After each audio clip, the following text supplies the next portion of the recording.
امام حسین امام امام حسین امام امام حسین امام امام حسین امام سب کو خبر ہے سب کو پتا ہے پھر بھی ہے لازم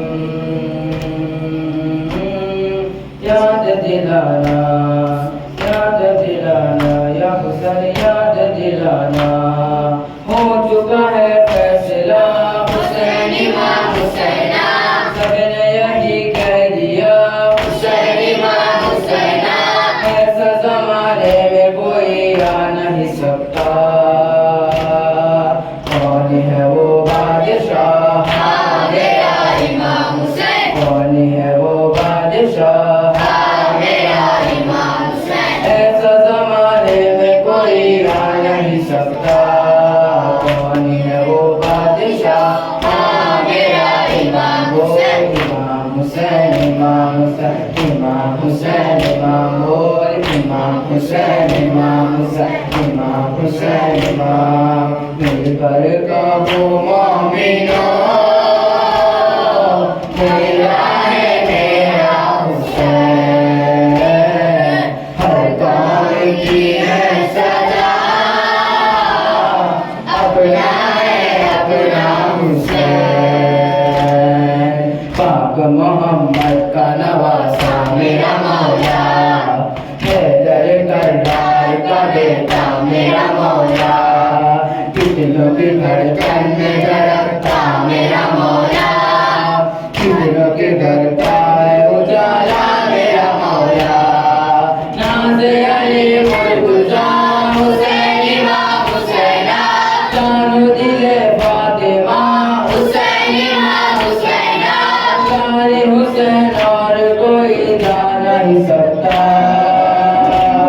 وارث صلی علی میرا امام حسین وارث صلی علی میرا امام حسین امام حسین امام حسین امام حسین امام بول امام حسین امام حسین امام حسین میرا ورد زبارہ ہاتھ جا مولا حسین ہاں میرا دل ہے میرا سارا دا مولا حسین حسین امام حسین یا حسین امام حسین یا حسین امام حسین یا حسین امام حسین کرب و بلا سلطنت عشق خدا ہے سید و سادات کی محنت کا صلہ ہے جب سے قدم آل محمد نے رکھا ہے خاک کی اس شعر کی اب خاک شفا ہے والی کرب و بلا حسین امام حسین والی سے خاک شفا حسین امام حسین جس نے بنایا اس جنت کا نظارہ کون ہے وہ رہنما میرا امام حسین کون ہے وہ رہنما میرا امام حسین امام حسین امام حسین امام حسین بول امام حسین امام حسین امام حسین مل کر کہو مومنو میرا ہے میرا حسین ہر قوم کی ہے سزا اپنا ہے اپنا حسین بات ہے نا کربلا شور ہے صحرا سامنا لاکھوں سے 72 کا ہوا تھا کام وہ شبیر نے پھر کر کے دکھایا ایک نے 9 لاکھ کو لشکر کو ہرایا کام برا کر دیا حسین امام حسین مرحبا سب مرحبا حسین امام حسین خاک میں باطل کے ارادوں کو ملایا کون تھا وہ سورما میرا امام حسین کون تھا وہ سورما امام حسین امام حسین امام حسین امام حسین امام حسین امام حسین